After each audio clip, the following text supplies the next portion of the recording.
오늘의 주요 뉴스입니다. 법정 공방에서 이긴 정부가 전공의들에게 의료 현장에 복귀해달라고 촉구했습니다. 하지만 의료계는 필수 의료에서 의사들이 떠나게 될 판결이라고 맞서면서 갈등이 이어지고 있습니다. 다음 주부터 건강보험으로 진료를 받으려는 환자는 병원이나 약국에서 꼭 신분증을 제시해야 합니다. 건강보험증을 대여하거나 도용한 사례가 크게 늘었기 때문인데 신분증이 없으면 진료비 전액을 환자 본인이 부담해야 합니다. 지난 수요일 강원도에 이례적인 5월 폭설이 내린 가운데 이번 주말에는 때이른 더위가 기승을 부리겠습니다. 특히 일요일에는 대구 낮 기온이 31도까지 치솟는 등 극과 극 풍경이 펼쳐질 전망입니다. 일본 명문대 입시에서 촬영과 통신이 가능한 스마트 글라스로 부정행위를 한 수험생이 적발됐습니다. 디자인이 일반 안경과 구분이 어려워지고 웨어러블 기기의 성능이 발전하면서 대입시험 관리가 어려워지고 있습니다.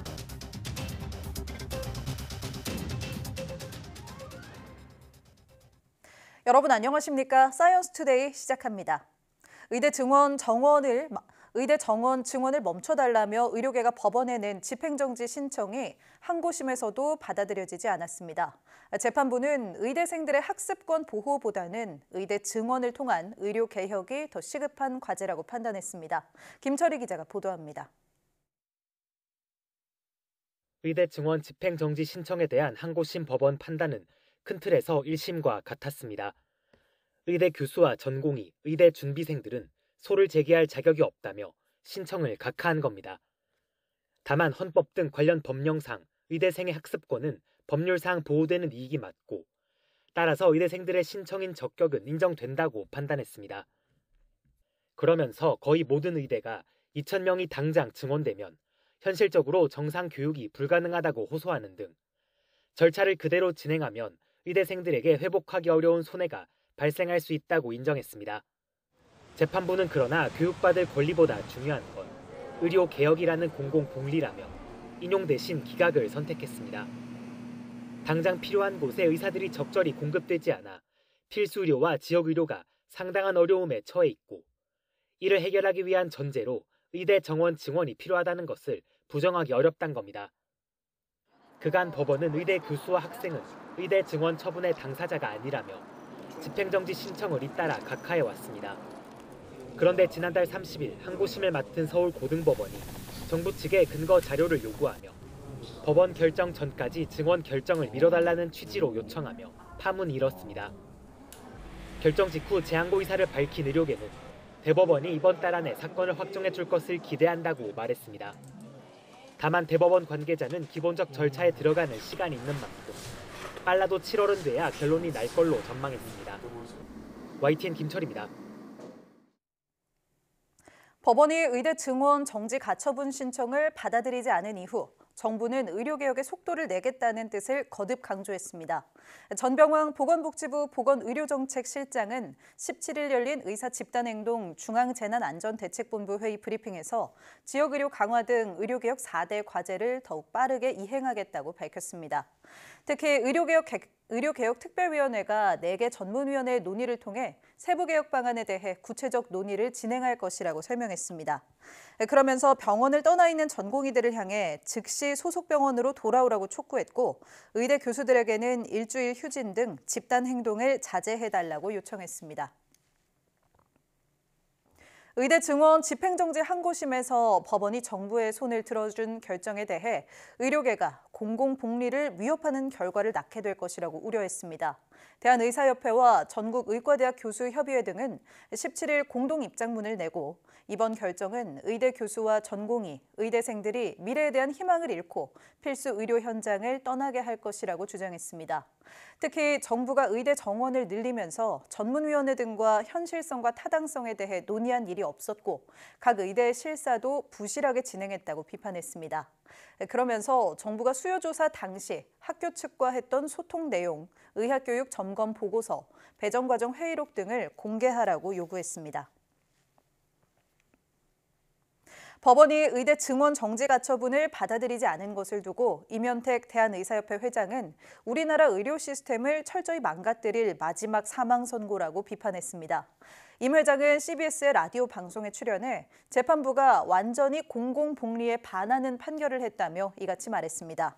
임 회장은 전공의들은 돌아갈 생각이 전혀 없다고 하고 의대생들도 유급을 불사하겠다고 한다며 의대 증원과 필수 의료 패키지는 의료 시스템을 철저히 망가뜨릴 위력을 가지고 있다고 지적했습니다.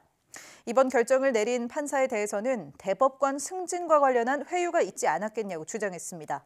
임 회장은 앞으로 대법원까지 법적 대응을 이어갈 것이며 의대 교수들과 긴급 회의를 열어 뜻을 모을 것이라고 덧붙였습니다. 지금까지는 병원에 방문할 때 이름과 주민등록번호만 말하면 진료를 받을 수 있었죠. 다음 주 월요일 20일부터는 반드시 신분증을 챙겨가야 합니다. 어떤 내용인지 함께 보시죠.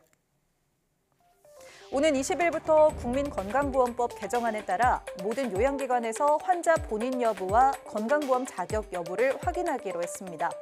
신분증이 없으면 건강보험을 적용받지 못해 진료비 전액을 부담해야 할 수도 있습니다. 병원비가 15,000원 나왔을 때 건강보험이 적용되면 1,500원 정도 내면 됐던 것을 고스란히 15,000원 내야 하는 거죠. 이렇게 본인 확인이 강화된 이유, 바로 부정수급 때문입니다. 그동안 다른 사람의 명의로 요양급여를 부정수급하거나 향정신성 의약품을 처방받는 사례가 적지 않았습니다. 건강보험증을 대여하다, 도용하다 적발된 건수는 2021년 32,000여 건에서 지난해에는 4만 건을 넘어섰습니다. 그럼 어떤 신분증을 챙겨야 할까요? 주민등록증, 운전면허증, 여권, 장애인 등록증, 외국인 등록증 모두 가능합니다. 신분증을 깜빡했을 경우 모바일 신분증이나 모바일 건강보험증을 꺼내면 되니까 미리 앱을 내려받으셔도 좋겠습니다. 하지만 신분증 사본이나 핸드폰으로 찍어둔 신분증의 사진은 인정되지 않는다는 점 참고하시기 바랍니다. 신분증 없이 병원을 방문했다 진료비를 전액 지불해야 했다면 2주 안에 다시 병원을 찾아 확인 절차를 거치면 비용을 환급받을 수 있고요. 응급환자거나 처방전에 따라 약국에서 약을 받는 경우, 또 같은 병원에서 6개월 이내에 본인 확인 기록이 있는 경우 등에는 신분증 확인을 하지 않아도 됩니다. 국내에서 고혈압으로 진료받는 환자가 5년 새 14%나 늘어나 750만 명에 육박하는 것으로 나타났습니다. 건강보험심사평가원은 지난해 의료기관에서 고혈압으로 진료를 받은 환자는 746만여 명으로 국내 인구의 14.6% 수준이라고 밝혔습니다. 또 지난 2019년 654만여 명이었던 것에 비해 14.1% 늘어난 것이라고 설명했습니다. 성별로는 남성 환자가 381만여 명으로 5년 새 16.3% 늘어났고 여성 환자는 11.9% 늘어난 364만여 명이었습니다. 연령대별 고혈압 환자 비율은 80대 이상의 경우 41%가 고혈압 환자로 가장 많았고 70대가 39.9%, 60대는 31.4%로 연령대가 높을수록 고혈압 환자 비율이 높았습니다. 최근 5년 새 환자 비율이 가장 많이 늘어난 연령대는 20대로 5년 전 0.54%에서 지난해 0.69%로 27% 늘었습니다. 강원 지역에 이례적인 5월 폭설이 기록된 가운데 주말부터는 다시 때이른 더위가 기승을 부리겠습니다. 특히 일요일에는 대구의 낮 기온이 31도까지 오르는 등 계절의 시계가 한여름에 맞춰질 전망입니다. 보도에 정혜윤 기자입니다. 이번 주말엔 다행히 비 소식 없이 전국이 화창한 날씨를 보이겠습니다. 하지만 지난 15일 강원 산간에 이례적 폭설이 쏟아진 데 이어 이번 주말과 휴일에는 다시 30도 안팎의 한여름 더위가 찾아와 극과 극의 풍경이 펼쳐질 전망입니다. 기상청은 주말 이후 우리나라 서쪽과 남동쪽에 고기압이 자리 잡으며 강력한 고기압 벨트가 형성될 것으로 예상했습니다. 당분간은 찬 공기 남하가 약화하고 남서쪽의 수증기 공급도 약화해 맑고 다소 더운 날씨가 유지될 전망입니다. 동서로 고기압이 위치를 하기 때문에 당분간은 맑은 날씨가 예상되고 기온은 평년보다 1에서 5도 정도 높을 것으로 예상하고 있고 일교차가 큰 점. 주말과 휴일 서울 낮 기온은 26도에서 28도 사이로 평년보다 2도에서 4도 높겠습니다. 특히 일요일 대구는 낮 기온이 31도까지 치솟는 등 영남 지방을 중심으로 30도 안팎의 한여름 같은 날씨가 찾아오겠습니다. 기상청은 다음 주까지 맑고 더운 날씨가 이어지고 대기 건조 지역도 점차 늘 것으로 우려된다며 산불 등 화재에 유의해달라고 당부했습니다. YTN 정혜윤입니다. 이번 여름에 평년보다 더 덥고 많은 비가 올 거라는 전망이 있는데요. 수자원공사가 극한호우 가능성을 고려해 일찌감치 댐 관리에 비상체제를 가동했습니다. 보도에 김민성 기자입니다. 강줄기를 가득 메운 흙탕물, 제방 너머 마을은 쑥대밭이 됐습니다. 집과 가족을 잃은 사람들이 거리에 나앉았습니다. 폭우로 전국이 휩쓸린 4년 전 여름의 기억이 아직 선명한데요. 올해도 많은 비가 예고돼 일찍부터 물관리에 비상이 걸렸습니다. 1차 홍수방어 역할을 하는 댐은 우리나라에 약 30곳. 올여름철 홍수기를 앞두고 한국수자원공사는 미리 댐의 물을 평소보다 더 많이 빼고 있습니다. 전국 30여 개 댐에서 홍수 조절 용량 61억 톤을 확보할 계획인데 소양강댐 저수량의 2배가 넘는 양입니다. 실제로 이번 봄 같은 경우에는 그 홍수 대비와 저수용량 확보를 위해서 다목적 댐 같은 경우엔 수문 방류를 4곳에서 이제 시행한 바가 있습니다. 극한호우 상황을 가정한 모의 훈련에 전국의 모든 댐 관리자들이 참석했습니다. 섬진강댐 유역을 가상 공간으로 복제한 이른바 디지털 트윈 기술을 적용했습니다. 댐 방류 때 다리와 제방 등 위험 지역에 물이 넘치지 않는지 확인해 최적의 방류량을 결정하는 시스템입니다. 근본 홍수기에 수자원공사는 24시간 위기 대응 체계를 강화해서 국민의 생명과 재산을 보호하는 데 최선을 다하겠습니다. 예측 못할 기상이변으로 역대급 기록이 수시로 갈리는 요즘 철저한 대비로 올해는 걱정을 덜 수 있을지 관심입니다. YTN 김민성입니다. 정부가 올여름 폭우에 대비해 산사태 예보를 2단계에서 3단계로 확대합니다. 또 장마전 지하차도 진입 차단 시설 256개를 추가 설치하고 지하차도마다 공무원과 경찰 등 4인 담당자를 지정해 침수 위험이 생기면 현장 통제와 관리 책임을 맡기게 됩니다. 홍수특보 발령 지역에 진입하면 내비게이션을 통해 안내하는 서비스도 도입합니다. 행정안전부는 이러한 내용의 범정부 합동 여름철 자연재난 종합대책을 확정하고 앞으로 5달 동안 풍수의 폭염 대책 기간을 운영한다고 밝혔습니다. 폭염과 관련해서는 피해가 큰 농업인들과 현장 근로자를 대상으로 안전교육을 실시하고 고령 농업인 11만 명에게는 폭염 국민행동요령을 직접 홍보하기로 했습니다. 행안부는 이번 대책과 함께 올해부터는 시도지사가 재난 사태를 선포할 수 있게 된다며 재난 상황 시 더 신속하게 공무원을 동원하는 등 빠른 초동 조치로 피해를 최소화할 수 있을 거라고 기대했습니다. 일본 도쿄전력이 17일 오전 후쿠시마 제1원전 오염수 6차 해양 방류를 시작했습니다. 6차 방류는 다음 달 4일까지 이어지며 방류량은 앞선 회차와 같은 7,800톤입니다. 도쿄전력은 다액종 제거 설비를 거친 오염수 방류를 앞두고 측정 확인용 탱크들에서 시료를 채취해 분석한 결과 기준을 충족했다고 밝혔습니다. 앞서 도쿄전력은 지난해 8월 첫 해양 방류를 시작해 지난 7일까지 5차에 걸쳐 오염수 3만 8천 톤을 후쿠시마 원전 앞바다에 흘려보냈습니다.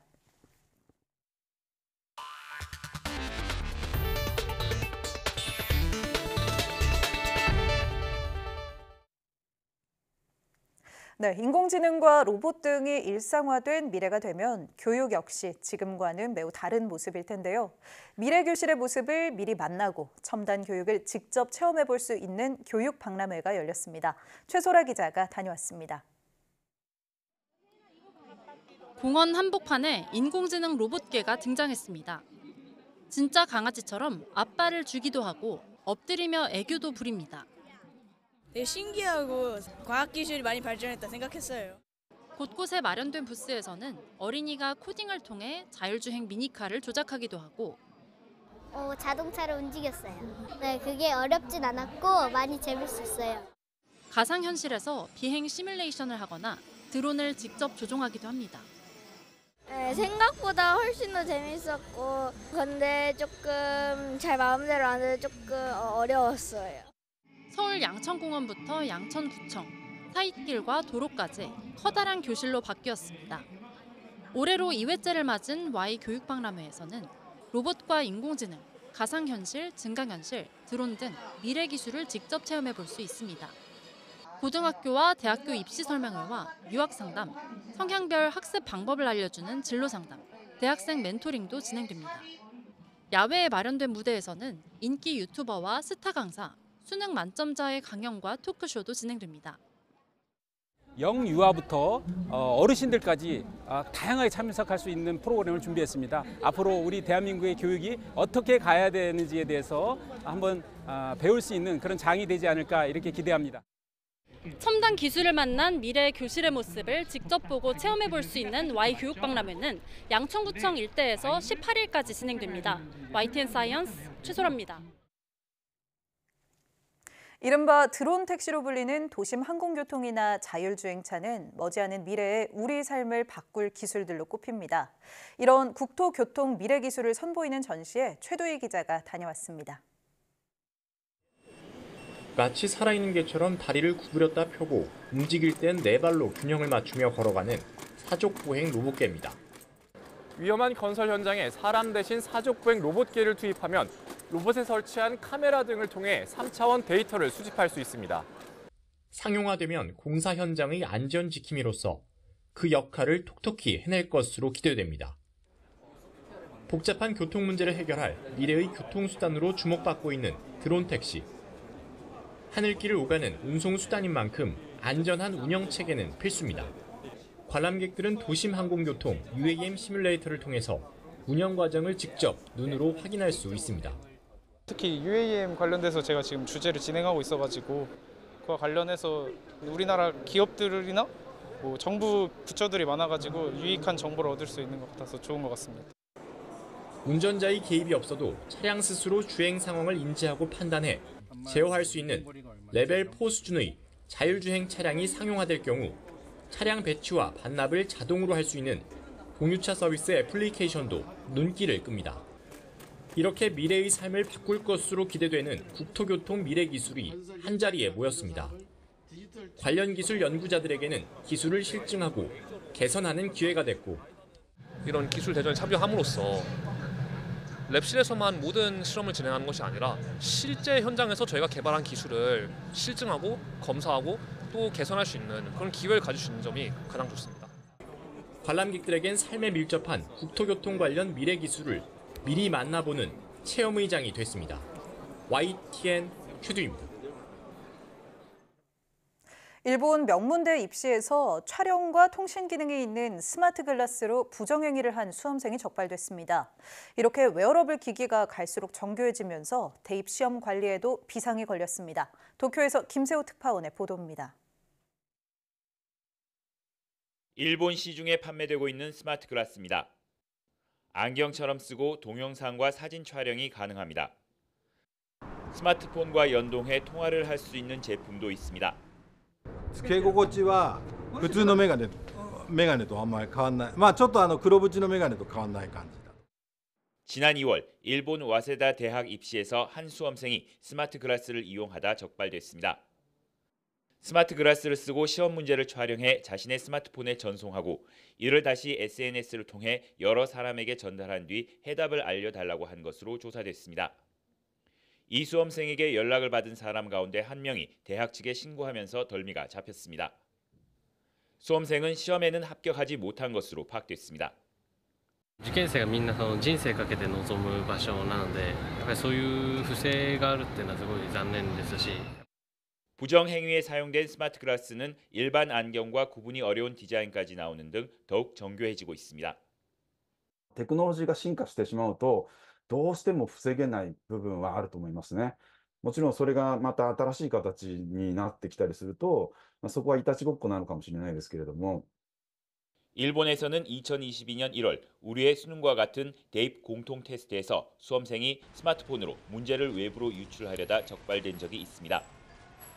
웨어러블 기기의 성능이 발전하면서 부정수법도 진화를 거듭하고 있어 교육당국이 입시 관리에 더욱 골머리를 앓게 됐습니다. 도쿄에서 YTN 김세호입니다. 유럽연합 EU 집행위원회는 페이스북과 인스타그램이 미성년자의 중독을 유발할 수 있다며 디지털 서비스법 위반 여부 공식 조사에 착수했습니다. 집행위는 페이스북과 인스타그램의 알고리즘이 중독을 일으켜 미성년자의 정신건강에 문제를 일으킬 가능성이 우려된다고 지적했습니다. 집행위는 이들 서비스가 미성년자의 부적절한 콘텐츠 접근을 막기 위해 적절한 조치를 하는지, 미성년자의 개인정보가 제대로 보호되고 있는지도 판단할 계획입니다. 조사 결과 디지털 서비스법 위반 판정이 나면 해당 기업에는 전 세계 매출의 최대 6%에 해당하는 과징금이 부과될 수 있습니다. 쿠팡이 소비자가 파악하기 어려운 방식으로 멤버십 가격 인상 동의를 받은 의혹에 대해 공정거래위원회가 조사에 나섰습니다. 공정위는 최근 쿠팡 본사에 조사관을 보내 멤버십 운영과 결제 관련 자료를 확보한 것으로 전해졌습니다. 쿠팡은 멤버십 가격을 월 4,990원에서 7,890원으로 인상하는 과정에서 상품 결제창에 월회비 변경에 동의한다는 문구를 넣어 멤버십 가격 인상 동의를 받았습니다. 공정위는 이 같은 행위가 소비자를 기만하는 눈속임 상술, 이른바 다크 패턴에 해당하는지 파악하기 위해 조사에 나섰습니다. 이와 관련해 쿠팡은 팝업창과 공지문, 이메일 등 적어도 3번 이상 고객들에게 멤버십 요금 변경에 대해 상세히 알리는 등 법을 준수하고 있다며 자사의 멤버십 해지 절차는 업계에서 가장 간편하고 빠르다고 해명했습니다.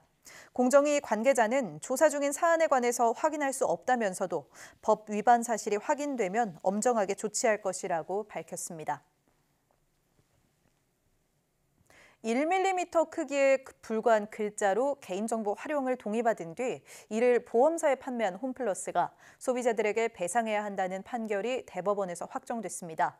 대법원은 17일 소비자 1000여 명이 홈플러스를 상대로 손해배상을 청구한 소송 3건에 대해 소비자들의 일부 승소로 판단한 원심의 판결을 확정했습니다. 재판부는 개인정보가 보험사에 제공됐다는 것이 입증되고 이를 이유로 손해배상을 청구한 소비자들에게 홈플러스가 배상해야 한다고 판단했습니다. 다만 개인정보가 보험사에 제공된 것이 증명되지 않았거나 개인정보가 유출됐다고 주장하는 소비자들에게까지 배상할 책임은 없다고 덧붙였습니다. 앞서 홈플러스는 지난 2011년부터 경품 행사를 진행하며 수집한 개인정보 700여만 건을 보험회사에 판매했는데 1mm 크기에 불과한 글자로 개인정보 활용 동의를 받아 논란이 됐습니다. 기후변화와 각종 병충해로 꿀벌의 개체수가 매년 계속 줄어들면서 요즘 양봉농가의 시름이 깊습니다. 꿀벌에게는 생명의 근원과도 마찬가지인 이 로열 젤리를 획기적으로 수확할 수 있는 꿀벌의 품종이 개발되면서 농가 보급에 속도가 붙고 있습니다. 최명신 기자가 보도합니다. 25년째 벌꿀 농사를 짓는 김종복 씨는 요즘 수확철인데도 표정이 그닥 밝지 않습니다. 이상기온과 바이러스 탓에 폐사한 꿀벌이 크게 늘었기 때문입니다.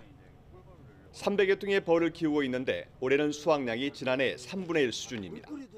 꿀을 따면은 3일마다 가면 채취를 해요, 이 아카시아 때는. 근데 지금 오늘 6일 만에 채취를 했는데 여기서 평년 수준을 했을 때 3드럼 정도 나와야 하는데 1드럼 나왔어요. 벌의 운명에서 빼놓을 수 없는 게 바로 불로장생의 영약으로 불리는 로열 젤리입니다. 일벌의 인두선에서 분비되는 유백색의 크림 형태 물질로 꿀벌 유충이 사흘 동안 먹으면 평범한 일벌이 되고 사흘 이상 먹으면 여왕별로 변신합니다. 육지에서 15km 이상 떨어진 이곳에선 로열 젤리를 만드는 데 특화된 신품종 젤리킹 연구가 한창입니다. 지난 2018년 만들어진 우수계통한 교잡종인데 로열 젤리 평가지표 성분인 10HT 함량이 보통 꿀벌보다 31.3% 높은 것으로 나타났습니다. 일벌 한 마리당 꿀을 모으는 양도 젤리킹이 1.7mg 더 많았고 질병 저항성과 관련이 있는 사충 제거 능력도 19%나 높았습니다. 젤리킹이 보급되면 꿀벌이 고품질 로열 젤리를 섭취하게 돼 농가의 생산성 저하 문제 해소에 크게 도움이 될 것으로 기대됩니다. 사육하는 농가 입장에서는 좋은 로열 젤리를 먹은 일벌들 또는 여왕벌이 좀 더 건강하게 그렇게 자라면서 이제 환경 변화에도 굉장히 적응을 잘할 수 있기를 기대하고 있습니다. 농진청은 연말까지 영광, 통영, 보령 등 전국 4개 지역에 꿀벌 증식장을 구축해 내년부터는 1,300여 마리의 우수 여왕벌을 양봉 현장에 보급할 계획입니다. YTN 최명신입니다.